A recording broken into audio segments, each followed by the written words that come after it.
Hello, students of 9th class. Let us learn today History, Chapter 3, Jainism and Buddhism. The name of the chapter is Jainism and Buddhism. So, students, we are not going to discuss many things in this chapter. Only very important what is given in the ICSE syllabus book. You have got a blue colored book. Whatever is written there, you study that thing.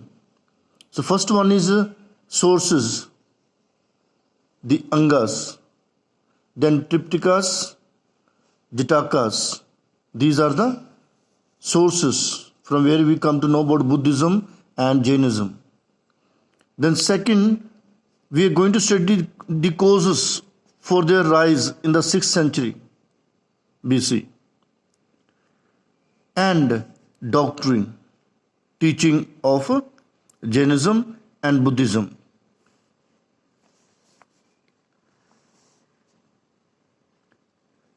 It is said that it is in 6th century BC. Okay, earlier we were studying around 1500 to 1000 BC. Now straightway after a long time we have come to 6th century BC. The Aryan settlement expanded to the east, accompanied by rapid socio-economic and political changes. There were social changes, that means changes in the society. There were economic changes. There were political changes. So, materialism and spiritualism both existed side by side. Materialism is collecting, running after wealth. The people ran after wealth. And there was also mysticism or spiritualism. The people worried about their spirit to attain salvation. So they left materialism. So later on, there was a surplus production of food grains. This surplus produce could be utilized by the kings to meet their military and administrative needs. Okay? All these advantages enable the people to lead a settled life and to expand further in neighboring areas.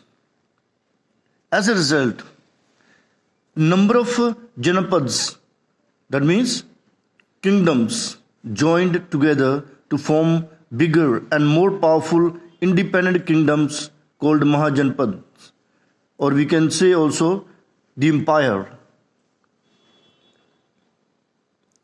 So, in 6th century BC regarded as an important era in world history. Why? Because Zoroaster in Persia was born and he was a great thinker. Confucius in China, Mahavira and Gautam Buddha in India.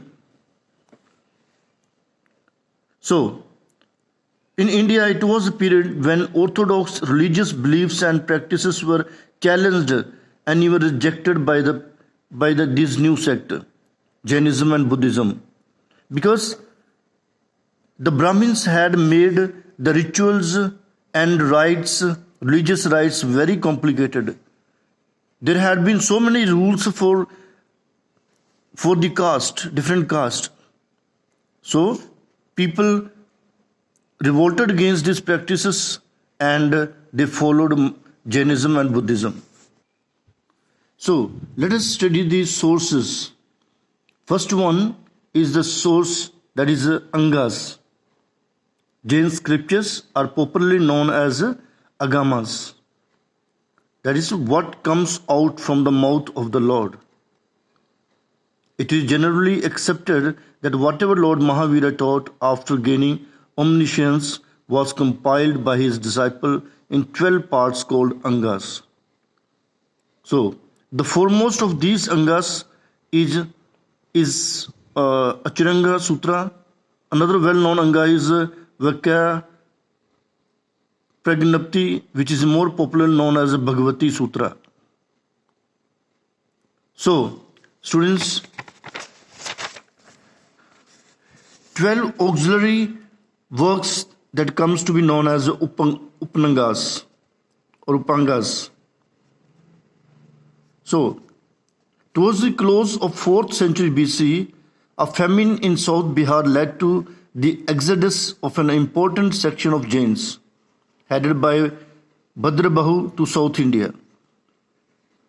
Those that remained behind in Pataliputra called for a council in order to revive the knowledge of Angas. So, the Angas as regarded, it's a very important paragraph, this one. The Angas are regarded as the most important part of Jain doctrines. They discuss religious rites, stages of household life, the vows of chastity, rules of conduct, and other features of Jain philosophy. Another book we have is Tripitakas. Tripitakas are the most important literary works of Buddhist. The word Tripitakas means 3 baskets of Buddhist canon. They were called the 3 basket. These works are written Pali language, include Vinaya Pitaka, deals with the rules and regulation which Buddha promulgated for the monks. It gives us an account of life and teaching of Buddha. Then we have Sutta Pitaka, comprises the discourses, that means speeches, religious speeches or sermon of Buddha on various occasions. Then we have Abhidhamma Pitaka, deals with the Buddhist philosophy, describes working of the human mind. Then we have another Buddhist literary work, that is Jatakas, refer to the tales which describes the previous birth of Buddha in both human and animal form. So, these are the Jatakas, you can see. So, this Jataka throw significant light on the political, economic, social condition of the people from the 5th to the 2nd century BC. They also reflect Buddhist moral ethics and principles. So this is an important paragraph. Now, students, we are going to discuss the causes for the rise of Jainism and Buddhism. Why Indian people accepted Jainism and Buddhism. So, they opposed the existing practice of Hinduism. And what is the first cause? That is a reaction against ritualism. Both Jainism and Buddhism discarded, totally prohibited the rich, expensive, complex rituals followed by the Brahmins. Some priests hardly realize the suffering of the common man. It's written here. Students, these causes are very important. Corruption in religion. In order to extract money, the priest encouraged ordinary people to perform yajnas and conduct household rites beyond their means. Kshatriyas rulers protested against this dominance of such practice. Then we have rigid caste system. This is another cause why Buddhism and Jainism rose and people welcomed. Rigid caste system, it did not allow any social mobility. That means there was a strict caste system followed, rigid. People could not enter another caste. No intercaste marriage was there. Person of one caste could not become a member of the other caste. Difficult language. Sanskrit was considered a sacred language. And you know that you might have attended the prayer by the Pandit. And you may feel a bit difficult when the prayer is going on. You may not understand. So, Sanskrit was a prominent and it was considered holy language. The common people found difficult to understand.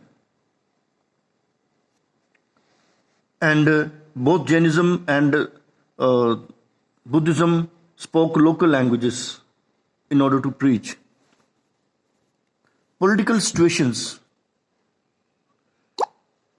In 6th century, Magda was ruled by Bhimsara and later Ajatashatru. Both these rulers were liberal and tolerant. They too were free from Brahmanic influence and condemned certain social evils in their kingdom. Agricultural economy. Killing of animal to perform sacrifice was against the interest of farmers in the Gangetic Valley. So these both opposed violence, Jainism and Buddhism. So students, we will discuss Jainism.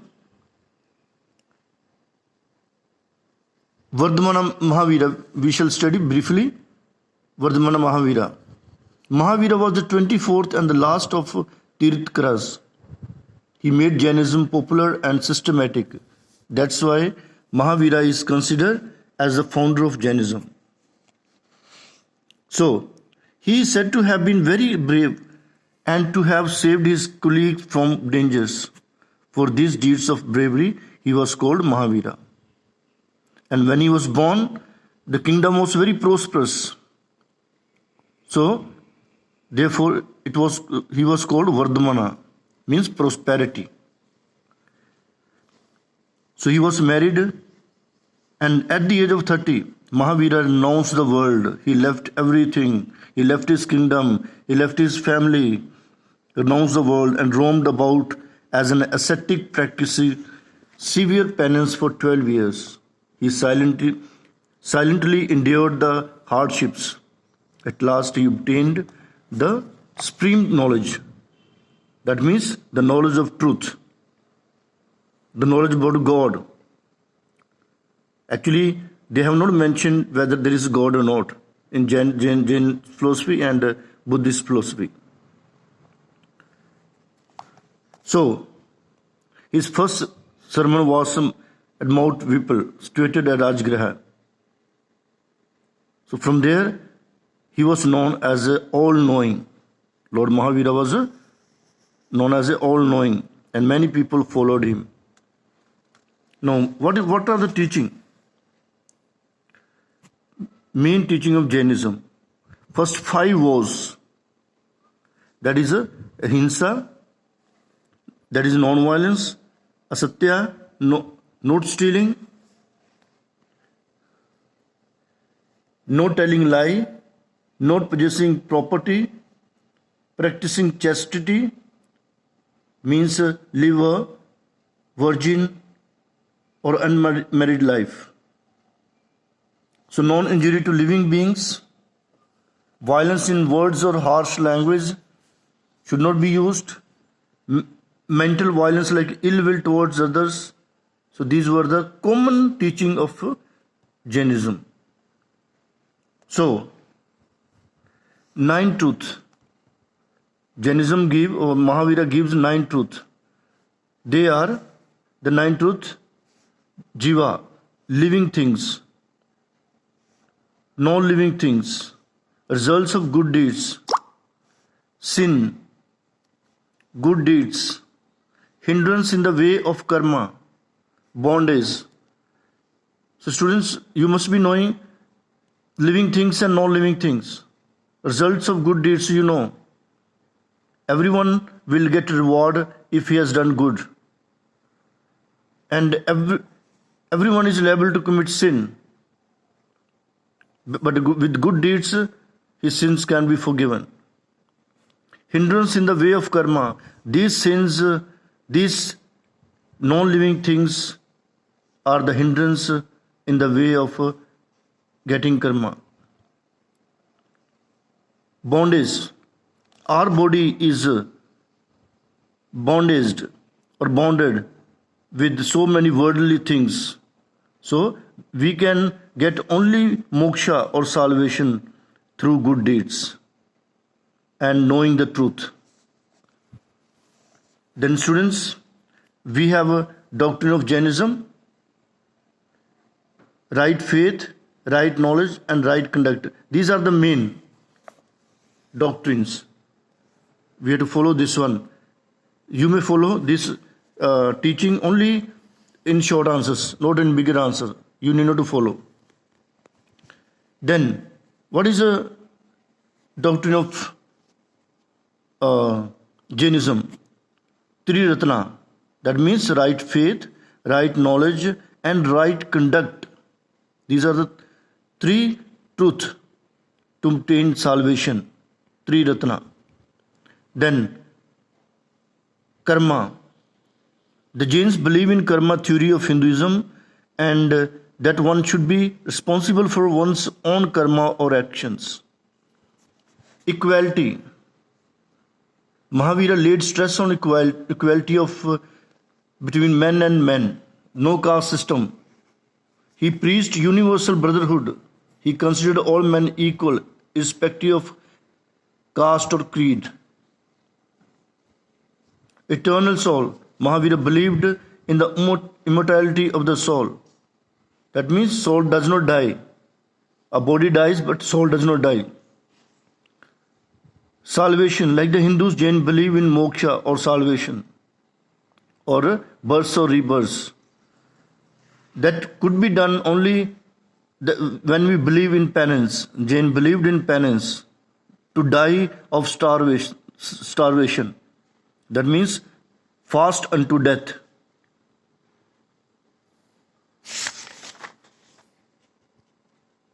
So the next part we will study in the next part means teaching of Buddhism. We will study in the second part.